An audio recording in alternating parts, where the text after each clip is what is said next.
দক্ষিণ ভারতের ইতিহাসে এমন এক সাম্রাজ্য ছিল যেখানে রাজা শুধু শাসক ছিলেন না, তিনি ছিলেন প্রশাসক, সেনাপতি, অর্থনীতিবিদ, সব মিলিয়ে এক দক্ষ রাষ্ট্রনায়ক। যে সাম্রাজ্য মুসলিম আক্রমণের ঢেউয়ের সামনে দাঁড়িয়ে দক্ষিণ ভারতীয় সংস্কৃতি, ধর্ম ও অর্থনীতিকে রক্ষা করেছিল, আজ আমরা সেই বিজয়নগর সাম্রাজ্যের কথা বলবো। এই ভিডিওতে আমরা জানব প্রথমে বিজয়নগর সাম্রাজ্যের শাসন ব্যবস্থা এবং তারপরে তাদের শক্তিশালী অর্থনৈতিক ব্যবস্থা। বিজয়নগর সাম্রাজ্যের শাসন ব্যবস্থা ছিল মূলত কেন্দ্রীভূত রাজতান্ত্রিক শাসন। সম্রাট ছিলেন রাষ্ট্রের সর্বোচ্চ শাসক, সেনাবাহিনীর প্রধান, বিচার বিভাগের সর্বোচ্চ কর্তৃপক্ষ। তবে তিনি একা শাসন করতেন না, তার সঙ্গে থাকত দক্ষ মন্ত্রী ও প্রশাসনিক কর্মকর্তাদের একটি দল। রাজা বা সম্রাট আইন প্রণয়ন করতেন, যুদ্ধ ও শান্তির সিদ্ধান্ত নিতেন, কর ব্যবস্থা নিয়ন্ত্রণ করতেন। রাজাকে সাহায্য করতেন প্রধানমন্ত্রী, অর্থমন্ত্রী, সেনাপতি, বিচার বিভাগের উচ্চ পদস্থ কর্মকর্তা। এই মন্ত্রিসভাকে বলা হতো রাজসভা। সমগ্র সাম্রাজ্যকে তিনটি ভাগে ভাগ করা হয়েছিল: প্রদেশ, জেলা, গ্রাম। প্রদেশের শাসককে বলা হতো নায়ক বা মহামণ্ডলেশ্বর। এই নায়করা কর সংগ্রহ করত, সেনা সরবরাহ করত, রাজাকে নিয়মিত হিসাব দিত। তবে তারা স্বাধীন ছিল না, সবশেষে সিদ্ধান্ত রাজার হাতেই থাকত। বিজয়নগরের শাসন ব্যবস্থার একটি গুরুত্বপূর্ণ দিক ছিল নায়ক প্রথা। এর বৈশিষ্ট্য ছিল রাজা বিশ্বস্ত সেনানায়কদের জমি দিতেন, বিনিময়ে তারা সৈন্য রাখত, যুদ্ধের সময় রাজাকে সাহায্য করত। এতে করে সেনাবাহিনী সবসময় প্রস্তুত থাকত, প্রদেশের শাসন সহজ হতো। গ্রাম প্রশাসন।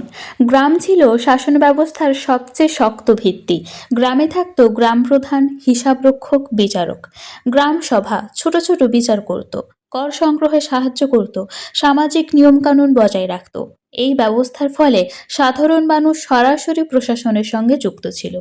বিজয়নগর সাম্রাজ্যের বিচার ব্যবস্থা ছিল কঠোর কিন্তু ন্যায়ভিত্তিক। অপরাধ অনুযায়ী শাস্তি দেওয়া হতো: জরিমানা, শারীরিক শাস্তি, গুরুতর অপরাধে মৃত্যুদণ্ড।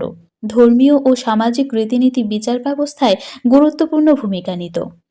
বিজয়নগর সাম্রাজ্যের সেনাবাহিনী ছিল অত্যন্ত শক্তিশালী। সেনাবাহিনীতে ছিল পদাতিক, অশ্বারোহী, হাতি বাহিনী। বিদেশি পর্যটকরা লিখেছেন বিজয়নগরের সেনাবাহিনী ছিল দক্ষিণ ভারতের সবচেয়ে সুসংগঠিত বাহিনী।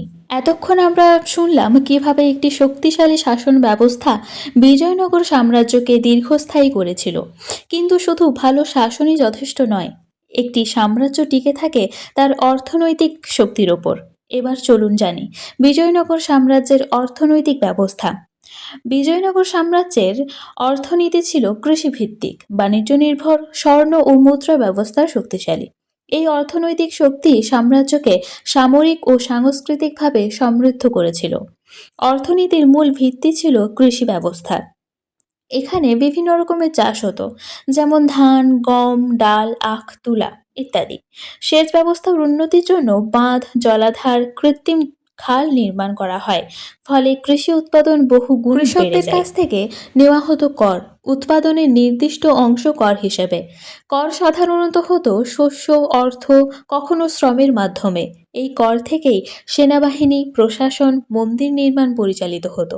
বিজয়নগর সাম্রাজ্যের উন্নত ছিল তার প্রধান কারণ হিসেবে বলা যেতে পারে বস্ত্রশিল্প, ধাতু শিল্প, অলংকার শিল্প, বিশেষ করে সুতি ও রেশম বস্ত্র, সোনা ও রূপার গয়না। দেশ বিদেশে এর চাহিদা ছিল ব্যাপক। বিজয়নগর সাম্রাজ্যের অর্থনীতির সবচেয়ে শক্ত দিক ছিল বাণিজ্য। বাণিজ্য হতো আরব, পারস্য, ইউরোপীয় দেশগুলোর সঙ্গে। রপ্তানি হতো মশলা, তুলো, রত্ন, হাতির দাঁত ইত্যাদি। বন্দরগুলোর মাধ্যমে বিপুল পরিমাণ স্বর্ণ দেশে আসত। বিজয়নগরে প্রচলিত ছিল স্বর্ণ মুদ্রা, রূপা ও তামার মুদ্রা। এতে বাণিজ্য সহজ ও বিশ্বাসযোগ্য হয়। সব মিলিয়ে বলা যায় বিজয়নগর সাম্রাজ্য শুধু একটি সাম্রাজ্য ছিল না, এটি ছিল একটি সুসংগঠিত প্রশাসনিক ও শক্তিশালী অর্থনীতির আদর্শ উদাহরণ। শাসন ব্যবস্থার দৃঢ়তা আর অর্থনৈতিক সমৃদ্ধির হাত ধরেই বিজয়নগর ইতিহাসে আজও অমর। আজকের ভিডিওতে আমরা জানলাম কিভাবে একটি শক্তিশালী শাসন ব্যবস্থা এবং সুসংগঠিত অর্থনৈতিক ব্যবস্থা বিজয়নগর সাম্রাজ্যকে দক্ষিণ ভারতের অন্যতম শ্রেষ্ঠ সাম্রাজ্যে পরিণত করেছিল। কিন্তু প্রশ্ন থেকে যায়, এই সমৃদ্ধ সাম্রাজ্যের ভেতরে মানুষ কিভাবে জীবনযাপন করত? তাদের সমাজ ব্যবস্থা কেমন ছিল? ধর্ম, শিল্প, সাহিত্য ও সংস্কৃতিতে বিজয়নগর কী অবদান রেখেছিল?